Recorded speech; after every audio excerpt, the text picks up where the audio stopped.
Welcome, everyone. It is the Our Turf Football Podcast. I am Dana OG. Week one. Ladies, give it a stretch. Oh, yeah. We got week one out of the way. It was so good. So happy to have that first game out of the way. It felt like a totally normal Sunday. It was so Raise your hand if your team won. Okay, anyway. Are you going to start? We haven't even introduced people yet, and you're going to start with me, Lisa? Well, let me introduce everybody. The gang is all here. We have Lisa. I will find you. We have Lisa. We have Kate. We have Sonia. And in about 10 minutes, we're going to be joined with by a very special guest. Connie Carberg she is the first NFL female scout. She's got a great, NFL Films is one of my favorite things. So I went and watched hers because she has her whole own NFL Films. It is wonderful. And it was so great. So she's going to be joining us in just a few minutes to give us a little talk about her story. But let's go ahead and talk about week one. Now, later in the show, we're going to talk about some of our favorite games and some of the games that surprised us. But I think without question, probably the most surprising game of the week was the Packers-Saints game. I think that caught most people off guard. So I want to start there tonight. I will tell you that I was flipping through all the channels and I just kept getting sucked back into that game because it's like a car wreck. Sonia, I could not look away from what was going on with Green Bay. So here's what I want to know. Sonia, I'm going to start with you. Was it Green Bay? Was it the Saints? Who was it? I think it's probably a little bit of both. We really shouldn't giggle at people's pain. I'm just saying. We shouldn't giggle at people. It's terrible. I'm a Lions fan. I can giggle at people's pain. Yes, you can, my friend. Yes, you can. I was about to say 2 of us have gone 0-16. Thank you. Anyways. Yeah. And one of us gone 17-0. Wonder who that was. Yeah, no one was born when that happened. I can't listen to Lisa right now. Where's the mute button? I knew she was going to say that. All right, okay. Sonia, we're talking the Packers. Back to the Pack. So I think it's a little bit of both. Probably more so the Packers lost the game than it was that the Saints team rolled them, because nobody expected the Saints to do this. Let's be honest. Nobody expected Jameis Winston to go out there and just, light it up in a good way. Nobody expected that. So I think it's a little bit more so that the Packers failed, and I don't know. He just didn't look, meaning Aaron, didn't really look like, he felt comfortable. I guess that's the best way to put it. Well, it's very true. The interesting part of watching this game was, and Lisa, I'm going to shoot this to you. It seemed to be the complete dysfunction of the team. Yes. And defensively, offensively, it makes you wonder if those missed practices, if that drama. Now, I will never blame a loss on drama because I think that they're professionals, right? These are professional players. But there has to be a certain point where just the lack of not being in the building has to come back and bite you a little bit sometimes, don't you think? Yeah, definitely. I don't think this is one of those he comes to the podium and says relax moment to the fans, because I don't think the fans are buying it this year. And I think that was a statement by halftime, and even looking at some of the NFL analysis around the league with him, there was a lot of unhappy people, like, well, maybe instead of, showboating and getting on your power trip, you could have been in camp, getting a rapport with your wide receivers and your team. And I really feel a lot of people got a little discorded with him right now at that, because it showed. They looked like a team that just couldn't get out of their own way. And don't take anything away from the Saints, because did we not all think that maybe this might be the Saints with all the drama they went through a little bit? We just talked about it last week. We didn't just expect the Saints to do much this time. Right. Because are we going to stay with Winston? Are we going to play this tandem of bringing Hill in and Winston? Are we going to have a whole discord with the Saints? But wow, they came out and played a complete game and just pretty much just flat out beat the Packers. And, that's what I think happened. And I think, he's quarterback. He shoulders his blame, because, like I said, a lot of people are blaming this on him. So agreed. Kate, I know you were on vacation, and honestly, I don't know if you watched the show last week, but we made a little bit of fun that you were busy in Jamaica instead of hanging out with us doing the Bickham show. But it's interesting to me is I think that a lot of people, they are talking about Aaron Rodgers, that picture of him on the sideline, look where he was maybe just a little teary, which I don't know if that's what it was. It was very hot there. So I think maybe that had more to do with it. But what people aren't necessarily talking about is Jameis Winston. I find that he looked like the Jameis Winston that we expected, but without all those turnovers. Yeah. It was impressive to me. Mm-hmm. There's a reason why he won the starting job, right? Right. And so Sean Payton clearly saw things in him that we didn't. We weren't at camp. We weren't, behind the scenes. I will cringe if they do what Lisa said and they bring Taysom Hill in for anything other than maybe to hold the ball as a place kicker, because I'm done with the Taysom Hill experiment. And I think Jameis proved this week that against a tough defense that he has, that he is back to the Jameis that likes crab legs and buffets and that kind of stuff. I struggle with the fact that Green Bay could only put up 3 points. And there's something to be said about being a little rusty and about not being in camp. But it makes me wonder if there's not a whole lot of bitter or something going on in that locker room. They have not gelled as a team, and it could not have been more obvious than in that game on Sunday. Mm-hmm. Mm-hmm. So our friend John is with us, as he is every time we have a podcast, and he put out there this, hi John, that Aaron Rodgers, Devontae Adams are devious. I mean, tanking their last season in Green Bay is brilliant. I don't think that's it. And there were some people that were saying that. They're like, oh, are they doing this on purpose? I don't think that was it. I think this had more to do with not being prepared. Although it's fun to think that they would do that, but I just don't think they'd leave their legacy like that. I just don't. I don't think that is it at all. There's going to be a lot. Every eyeball in the NFL is going to be on the next Packers game, right? We're going to be watching that, seeing what happens, see what comes from that. Let's be honest. It's the Lions. I'm sorry. We're going to talk about this later in the show, but the Lions were not going to roll over dead for the Niners. And I was so excited about that. So I want to talk about that later in the show for sure. Absolutely. So, all right. But it is time for us to bring in our very special guest. I am so excited to have Ms. Connie Carberg on the show with us. Connie, how are you? I'm doing great. Can you hear me? Yes, I can hear you just fine. I want to make sure. Okay. Hi, everybody. How are you all doing? We are so good. We are so excited to have you on with us today. I think Lisa's been trying to get you on the show for so long. So we are so glad that you could join us. I want to let everyone know Connie is, she was the first female scout in the NFL. And like I mentioned at the beginning of the podcast, NFL Films did this great segment. I loved it. I watched it. It was wonderful, Connie, to see that. So tell everyone, just give a quick recap how you ended up becoming the first NFL scout. Yeah, it's kind of a hard one to do, very short. But I know, I'm so sorry. but just basically, from the time my father and uncle became the two-team Dr. Nicholases with the Jets when I was 13, I just became obsessed with football. At that time, there were no women's leagues. Women didn't have anything. There was Phyllis George wasn't even around. There was nothing, but I got really into it, and I was very, very fortunate to have a lot of male mentors that were great to me through the years, whether it was Walt Michaels, who was the head coach of the Jets, and Woody Hayes and Lou Holtz, and my earth science teacher. I had a lot of amazing people. And they explained, because I didn't know, I knew other sports, and I was always a tomboy, but I didn't know it. So after I went to Ohio State, first I went to an all-girls college. After 2 years, I played basketball. They didn't give girls scholarships back then. And in fact, we started out in high school with 6-girl basketball, and you can only take 3 dribbles. So it's come a long way. Jeez. So by that time, there still were no scholarships, but I played 2 years, and then I decided to transfer, and I went to The Ohio State University, and that was Ohio. And it was a great move. I loved every minute.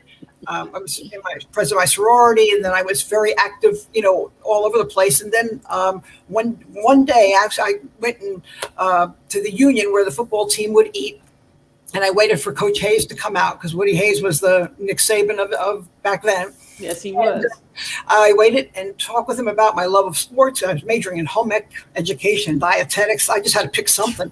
I didn't know what I was going to do. So And so he said, well, there's nothing for women right now, but come over and talk at the stadium, make an appointment. So I did that. And he was amazing. He said, don't give up your passion and your dream. You don't know right now there isn't anything, but you don't know where this road is going to lead you in life. He said, I can see your passion. But what I want you to do is to come to practices every day that we have practice in the stadium. It doesn't matter if they're open or closed to everybody else. You are always welcome. And so I did that. And my sorority sisters were doing all my work for me so I could go to the practices. And then after graduation, I was planning on, I was going to coach girls sports. I was going to teach home ec, and then I was going to coach girls sports at my old high school, Babylon High School on Long Island. And that's what I really planned on. And then my father had a 50th birthday party. Charlie Winter, who was the head coach, was there. I plunked myself down next to him and started talking. I'm a person that's I like to talk to people. And they were building a brand new complex at Hofstra University. And he said, you have such a passion and you love football so much. Would you consider working for us? I went, oh, are you kidding me? So that's how that began. Nice. So right from there, as I said, I started working. But at the time, I was the only girl in the whole place. And it was the coaches. There was a New York office, but the Hofstra office it was all football. So it was the trainers and the players and the coaching staff and scouts. So I was doing, I was filing stuff, doing all kinds of stuff for the scouts, setting up where they were going, what schools they'd go to. But I was also the receptionist at the same time. So I did that, and I loved that. It was just great because in those days, not everybody had secretaries for them and this and that. So you got to talk to everybody and meet everybody. I loved being a receptionist too. So people were always coming in because Joe Namath was still playing there. So you always had people coming in that wanted to meet him, people that were appearing on shows at Westbury Music Fair, and then they would Engelbert Humperdinck and all these different people. They would come over, and so you get to meet so many different people. So I was doing that, and that was 1974 we started, and then the draft in 1975, which was held in January. So I mean, you know how they have the draft late now. Remember, there's no computers. There's no pre-draft physicals. There's nothing like that. There's no pro days. You gotta be pretty quick. As soon as the Senior Bowl or the Hula Bowl are over, you have the draft at the end of January. So at that time in 75, we did it with 17 rounds, and then eventually it went to 12, and then to 7. So we got down to the last round, and my boss Mike Holovac and Al Ward, who was the general manager, they said, "You're going to make the last pick." And I went, okay. So I made nice. I had no idea. To this day, I'm the only girl that still ever made an actual draft pick. I mean, there were 17 rounds. So right.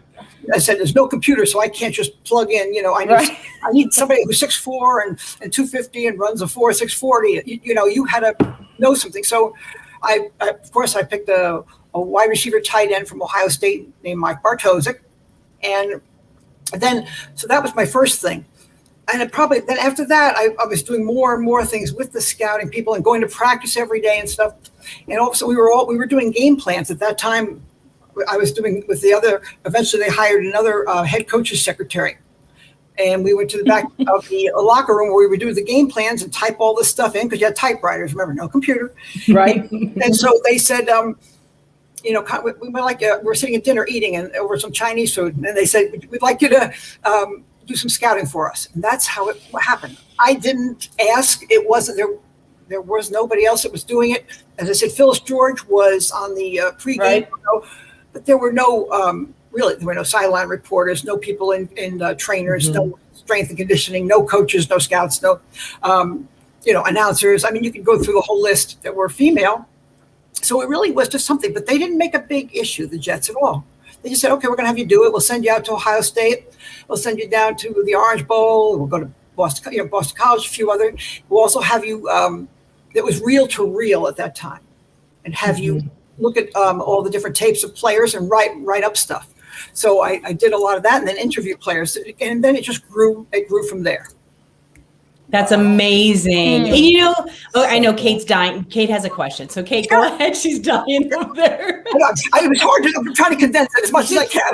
No, it was wonderful. I'm just dying because I don't even think the Our Turf girls know this. So when I was 10 years old, I developed my very first crush on a professional athlete. Yes. And it was Richard Todd, who was drafted in 1976. He was the 6th pick in the first round.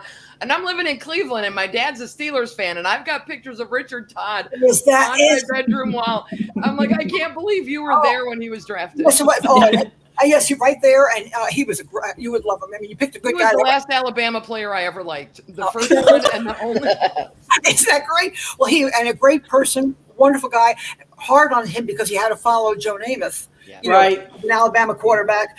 And everything, and Richard was a different type of quarterback. Okay, he wasn't your strictly dropping. He was more. He was a better runner, that type of thing. So when we were playing with him, but he got better and better to where he led us for the next couple of years. When Walt Michaels became coach, he did a really good job. He did, and Richard he's a great guy. That was a very good draft though. 76 and 77, those two drafts, which were Mike Holovac, who was a great judge of talent that I learned so much from. That's where we really got the basis because we got Klecko, we got Abdul Salam, we got Wesley Walker, we got Marvin Powell, we got Richard Todd, Schaefer Suggs. I mean, this is just in these two drafts, we got so many great Dan Alexander. I mean, just so many players. It was amazing. And then later on, of course, we drafted the other half of the Sack Exchange in '79 with Sack Exchange. So that's where New York Sack Exchange. Exactly. Yeah. It was wonderful. I mean, just imagine we weren't winning much then. I mean, it was like building, just like the Jets are doing now. Step by step. The 70s were just like the past 10 years have been for the Jets. They haven't been winning. They had the Super Bowl in '69, but the next 10 years were not good. But they started building from that 76 and 77 draft. In '78, they got Bobby Jackson, and they got they got the rest of the Sack Exchange, and got Greg Buttle. We got a whole bunch of guys that were really, really good, and some good free agents as well. And that's what built us to come to within one game of the Super Bowl. Just right after I left in '82, that was the famous darn Mud Bowl where Don Shula didn't put the tarp down. And dang it, Don. Dang that darn Shula. Dang it. Did you not know, Connie, at that moment that Don Shula was going to be a legend coach because of that whole thing? I know. The famous Mud Bowl, Lisa. I know. You and I have been friends, Lisa, on Twitter, even though, with the Dolphins and the Jets. Right. And they had a great rivalry back then. Yes. It was Dan Marino versus Kenny O'Brien and Wesley Walker versus Duper and Clayton. Exactly. Right. And you throw, we were talking about, we're going to talk about week one in your Jets, is when the AFC East is competitive, it's a fun division. It really is. And with us, when we lost Marino, we're still trying to find, that quarterback. And it's so hard after you lose these franchise quarterbacks to rebuild and try to get that back. But I mean, clearly the AFC East in the 80s was basically, like Daniel said, it's the West now because of the way they are. When the AFC East is good, it's a fun division. Right. And then of course Belichick got Brady in 2000. That was the end of the AFC East. That was the end of the AFC East for about 10, 20 years. Yeah. All right. Well, actually, before we move on to the current Jets, because I do want to talk, I know you follow that team so closely. They're the love, in your heart. We do have a question from one of our viewers for you. So I'm going to put that up. So our friend John wants to know if he could ask you a question. What player did you scout that was on nobody's radar, but you saw something special in him? He's like, there had to have been at least one. Well, as I said, my story mostly is with Mark Gastineau. Not that people didn't know the Gastineau thing in '79, but the fact was that he was not at that time considered to be a top first or second round pick. Right. And when the Senior Bowl, Mike Stensrud got hurt and they needed a replacement. And my boss, I had a different boss, and he was on the road, and he called me and said, "Can you find a replacement?" And back then, you didn't have YouTube. You didn't have all these different things, right, where you can look and find everything out, or computer. So you're searching your whatever tapes you have, reading the reports, and then so I just had to narrow it down to 5 guys by what I could figure out from all those different things. Most of those guys were probably going to be drafted rounds 3 to 7, anywhere in there. But we didn't know. And so that's when I decided, there's one guy that was very fast, but from a small school. And the others were from bigger schools, but not as fast as he was. And so I said, well, I'm going to call each person. So I did. I called each guy, and most of the people said, okay, I'll be there, or when do you need me, or this and that. One person said, get me on the next plane. This is my life. That's what I want. I want to play football forever. It's my path. But, he just went on, and I'm a person that likes passion. And so I said, I got to see who this person is, double check. And it was the guy from the small school, East Central Oklahoma, but he ran a 4.640 and 6'4", 280, 6'5", 280 actually. And that turned out to be Mark Gastineau. So that's amazing. That was my ass. Pain in my ass, he was. It's all Connie's fault. It's all Connie's fault. All right, well, let's switch over to the current Jets. Like you had mentioned, they have been struggling the last few years, going through a lot of coaches, really trying to find their footing again. And yet this year, it feels a little different for the Jets. They have a brand new head coach, in Robert Saleh, and then they also have this brand new rookie quarterback. Looking at the Jets now compared to what you've seen in the last few years, do you feel like it's a little different? Are you getting especially after the first week? I know that, it wasn't perfect, but he's a rookie, so we always give them a few weeks to settle in. What is your feeling on a few weeks to settle in? Yeah. Might be more than a few weeks. She's trying to be nice. I used to 4 or 5 years you give a quarterback, but now because of the rookie contracts, and when they want to get the second contract, which is after the fourth year, you can't do that anymore, and that's why. And then so the NFL started being more like college. Instead of the players having to come up and adapt the quarterbacks to the pro system, the NFL, because they want these guys to play right away, now with the RPOs and everything, have adapted more to the college system. So it's changed football drastically. Plus, you can't hit people anymore. You can't hit them high. You can't hit them low. You can't hit in practice.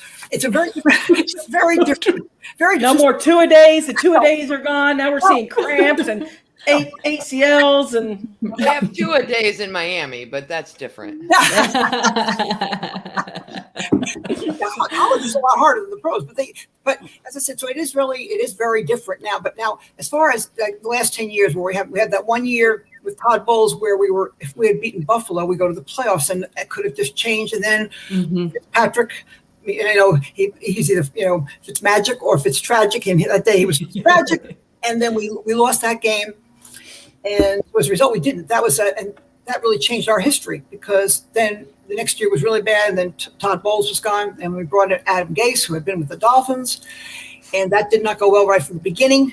That's because they didn't talk to me, Connie. All they had to do was make one phone call to get over. We didn't call you, Lisa. I know. Yeah. So it's really interesting. And I was a big Sam Darnold fan. I loved Sam when I was at USC and watched him. Yeah. I was thrilled to death to get Sam. And I really feel, partially that we didn't surround him. He had no running backs, he had no line, receivers. I mean, it was a shame. His first year was actually better than his other two, and plus he got hurt a little bit. But I do understand when you got a new coach coming in, and you can see he got all. He wants to have basically his own players plus the GM Joe Douglas along with Robert Saleh. They're working together, which is the first time the Jets have something like this with the head coach and the GM really, working together, which is what you really need. Right. And this so far, we've had a bunch of injuries already, which kills me. No, yeah. Almost all our free agents and some of our draft picks. Some teams, they seem to go and not get injuries, but we've had them the last 3 years. It's been really tough.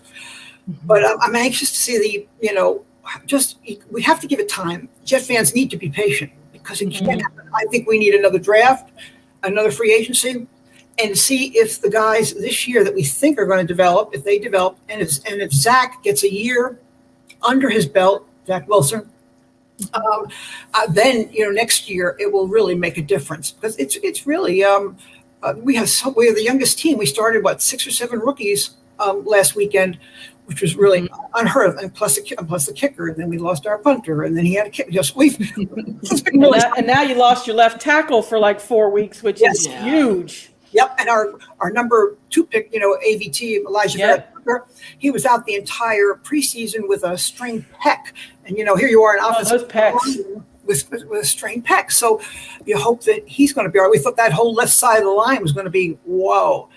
And now Makai's out and AVT's just coming back from being off the entire, and being hurt the entire preseason. So as I said, it's one thing but I love about football because it can change so fast as far as teams that win and lose. Right. It's not like it's hopeless. In outside some sports, your team doesn't stand a chance ever for the next bunch of years.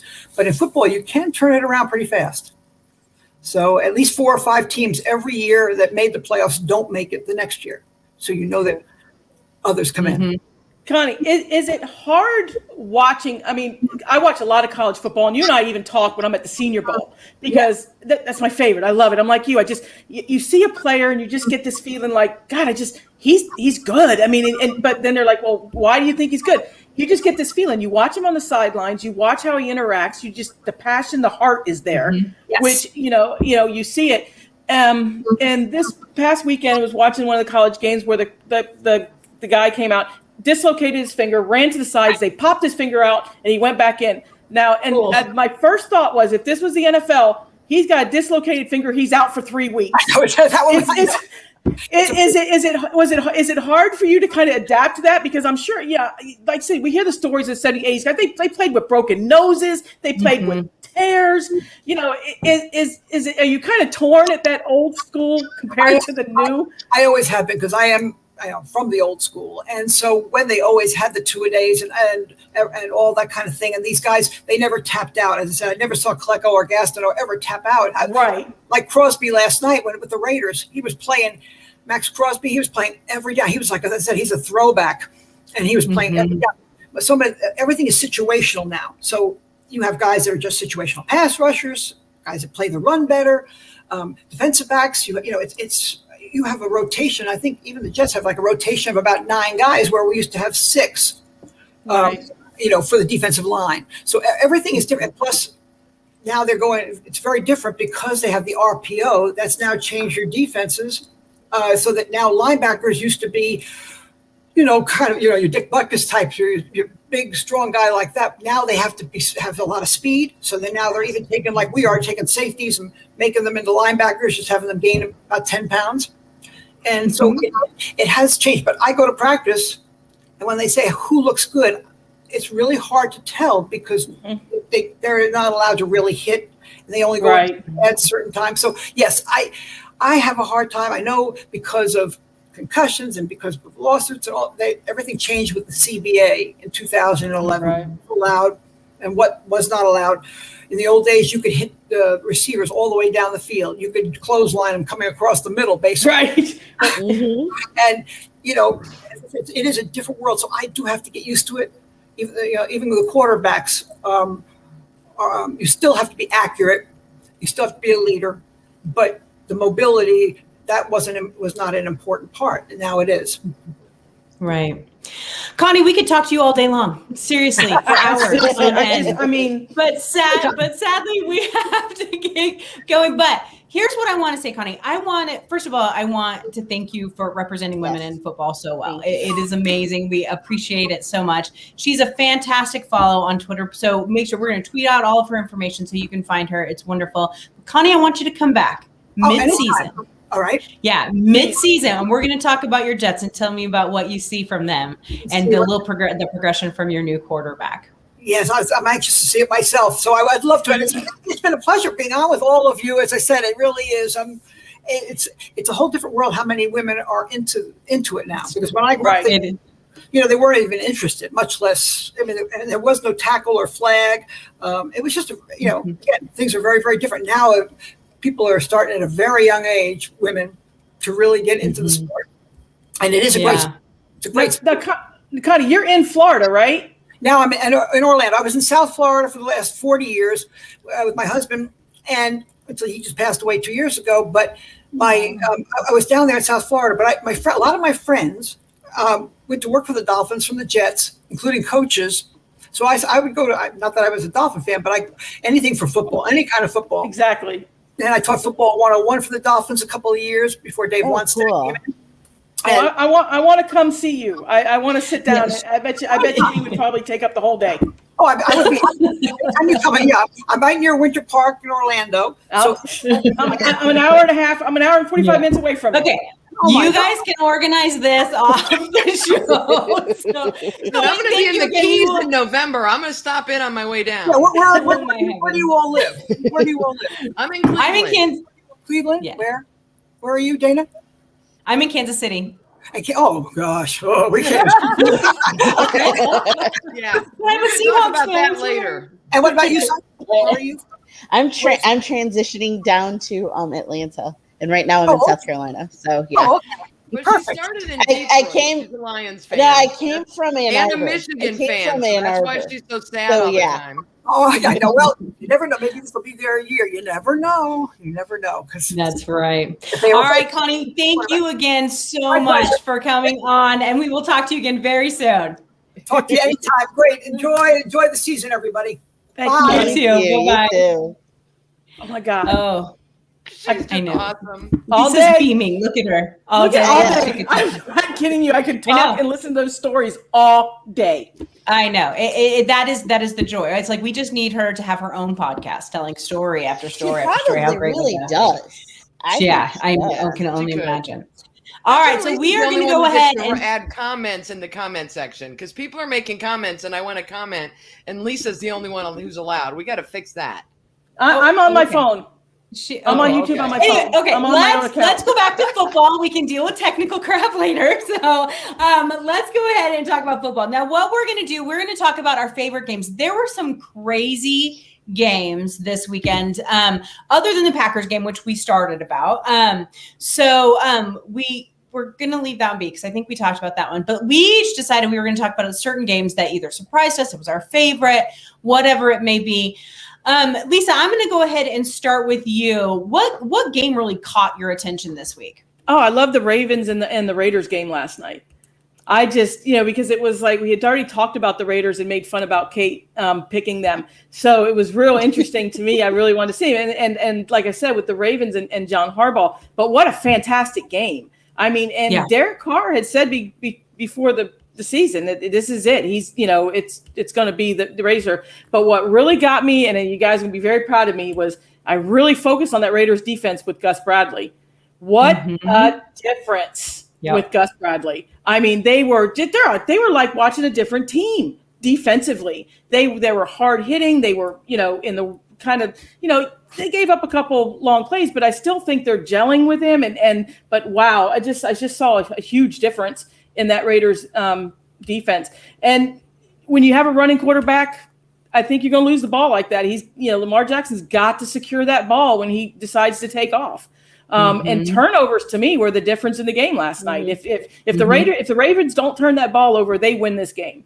But it had so many different turns of events of how quickly things can change. You go from 1st and 1, to win the game, to throwing an interception. It was crazy. It was just like going into overtime. You're right, going into overtime. So it just, you play until it's all zeros. And boy, that both of those teams put it out. I love that. That was actually my favorite game of the weekend. It was a good game. And I'm very fond of Gus Bradley. Thank you for the Legion of Boom, sir. But, I think that it's interesting to see how just one coordinator change can make such a huge, huge difference. And that's one of the obvious ones. Sonia, what about yours? What was your favorite game? My favorite game was the LA Rams versus the Chicago Bears.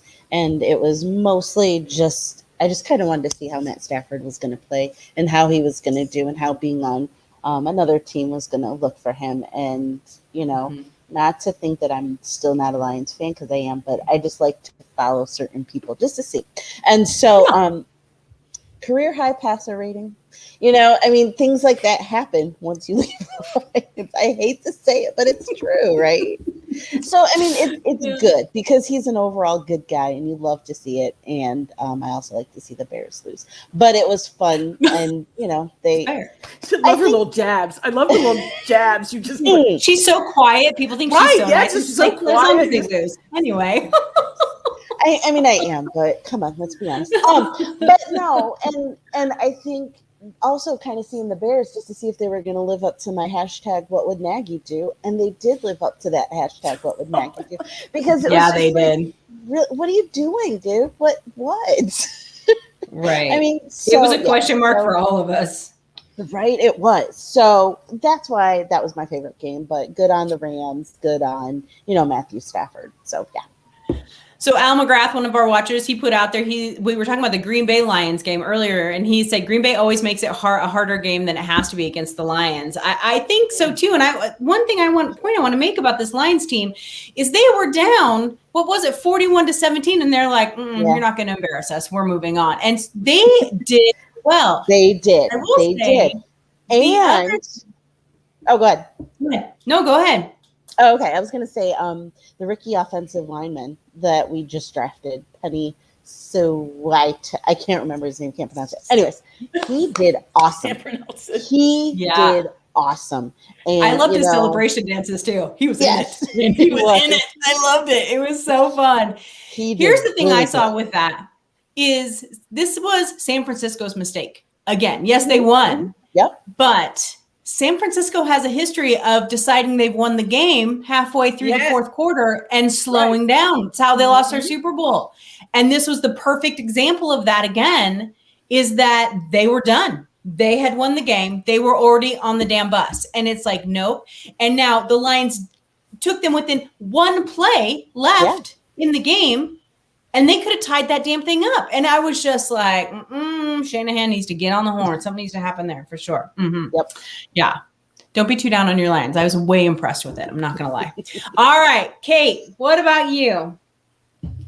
Homer. Yes, I did watch the Pick'em show last week, and y'all will regret mocking my Las Vegas Raiders pick. Lisa watched last night why I picked the Raiders. I will give Lisa credit for the Philadelphia Eagles pick that she made. I picked them on another podcast and got ripped to shreds, which is why I didn't pick them on ours. But they look good this weekend. Yeah, they did. Yeah, they did. The only team in my divisions that won. Yeah, they look good. But the game that I'm obviously the one that I'm going to want to talk about is my Cleveland Browns versus the Kansas City Chiefs. If you stopped watching that game at the end of the third quarter and went to get something to eat or grocery shopping or whatever, you would have come home expecting that the Browns won because they owned that field from one end to the other. They managed the clock. Baker was accurate. He was throwing. He was hitting receivers. This Anthony Schwartz dude that we picked up is fast, because we didn't have Odell. Odell wasn't feeling well. So he's not still 100%. Chubb and Kareem Hunt were running well. The line was protecting him. We scored on our first three possessions, which we don't ever do. We scored in the first, it was on. And then the fourth quarter happened. And I don't think that they took their foot off the gas the way San Francisco does. I think is, what they forgot is a lesson that the rest of the NFL either needs to remember or already knows, is if you make a mistake, Pat Mahomes will jump on that and he will take advantage of it and he will make you pay dearly. Lisa jokes about kickers having one job when it comes to making field goals and extra points. Apparently their second job is to actually hold on to the snap when the ball comes to them, because you can't do that at the end of a game and give them field position like the Browns gave the Chiefs. So it was a really good 3 quarters. It was a really hopeful 3 quarters for those of us who believe that the Browns have a really solid 22. Like my starters on offense and defense, I think are solid. I need a little help on my secondary. And I thought Kansas City's offensive line was going to be trash. And I will tell you that Orlando Brown was not worth a penny that they paid him this weekend. Myles Garrett pretty much had a free ride through that line whenever he wanted it. Yes, he did. Thanks, fantasy points. Yes. But at the same time, when they needed to make the plays, they did. And when their defense needed to stop us, they did. And the Chiefs are scary good. I would submit that they have the best 5 position players of any team in the NFL, from quarterback, wide receiver, tight end. They don't run much, but you don't have to when you've got Mahomes and you've got Tyreek Hill and a 75-yard, one play from scrimmage, 75 yards. It's like, wait, you're supposed to be running the ball and killing clock. You're not supposed to be throwing that in the fourth. I didn't see it coming, so I can't even complain that my defensive coordinator didn't see it coming. And Kelsey is just Kelsey, and thank God I picked him up on a couple of my fantasy teams, But Kansas City is going to be that team this year. In the past, I don't think people gave them enough credit for the number of games they won by 7 points or less. I believe it was 8 last year, and it was like 11 the year before. They usually get a lead and they just keep it, and you get a little closer and they get a little farther, and you get they keep that. Yesterday they proved that they can come from behind, because we had them down, and mentally I thought we had them beat, and Mahomes isn't going to quit. And that's I take solace in that. It was week 1. My starters didn't play in the preseason. It's week 1. We're going to get better. And maybe we'll see them again in the playoffs at the end of the year. With a lot of the things that happened this weekend, teams lost that I'm flabbergasted by. And frankly, if you look at the AFC North, I'm pretty sure on our podcast, everyone picked either the Browns or the Ravens to win the division. And they're both sitting at 0-1, while the Steelers and Bengals are 1-0. And I don't know about y'all, I find it unacceptable to be behind the Bengals in the standings. So this needs to change. I can't be looking up at the Cincinnati Bengals. It's not working for me. See, and my question to Kate is, unfortunately, I didn't get a chance to watch the game. But what I wanted to know is, towards the fourth quarter, did they go to the run with Chubbs at all to try to keep Mahomes off the field? They tried to, but Chubbs stepped up and stopped it. Okay. I thought he looked great. I thought they did great. I'd say if you're going to beat Kansas City, do it on the ground, because they're going to. That's what's going to happen. We have to remember, though, Kansas City was missing 2 defensive starters even this week. So, what's his name? We're out. Frank Clark. But they still they managed to put a stop on it. And then the interception Baker threw to basically end the game, he got knocked a little bit, and I was watching the replay of it, and his feet, with the way his feet twitched, is why that ball went straight to the defender instead of Harrison. And it's Cleveland. So already I got fans who are like, fire Baker, fire Stefanski. Oh, geez, it's the first week overreaction. I think we all commented on Twitter about the first week total overreactions. Sure. We do better if we're getting beat early and then we come back and it just gets close than if we're ahead and then it falls apart. Fans lose their mind. Right. And it's a 4:25 start. So they started drinking at 7 a.m. That's a long day for Browns fans to then be tweeting sober at 8:30 at night. Not good. It's not good. So, Kate, to your statement of having some of the best position players. So Robin, one of our watchers, like, Dana, you need to challenge that. Russell, DK, Carson, Everett, Disley, D. Robin is a fantastic Twitter Seahawks Twitter fan, and she's wonderful. And I agree that the Seahawks would be able to go up against that. But I do think this. I think the Browns are different this year in mentality. Whereas over the last few years, they've been the underdogs trying to work their way up. And now they're like, no, now you're going to have to go through us. And I said this on Twitter, and I meant it. They were playing the Chiefs with just that little flavor of 80s Raider football. And that's what they have to do. They need to be able to knock these guys in the dirt. And if they play like that, they're going to win their division. I have no question about it at all. I think it just was week 1, and it was Kansas City at home. And so that's just going to be tough. So how about if I say that Kansas City has the 5 best position players in the AFC? That's fair. But I would argue I don't know that I would argue with the first statement either, but I get where she's coming from. Everyone has their strengths for sure. I know, I do too. And I do love those Seahawks. But let me tell you, that's not the game I want to talk about, because the Seahawks beat the Colts. No matter what the national media said, we all knew they were going to beat them. And I don't know why anyone thought Carson Wentz could beat Russell Wilson. He's never done it before. So the game that I found the most fascinating this week was actually the Cardinals-Titans game, because I'm not sure the Titans knew they were supposed to play football. Like, I don't know what happened to that team. I don't know if they didn't get off the bus. I don't know if they didn't, like, what they did. They put out a junior college team out there against the Cardinals. But I will say this, the Cardinals are not that good. I mean, they're good. They're in the NFC West, NFC Best, right? But I am shocked, for lack of a better term, on how badly the Tennessee Titans played. I had them going to the divisional rounds of the playoffs. Like, I'm not sure what the hell happened there. Okay.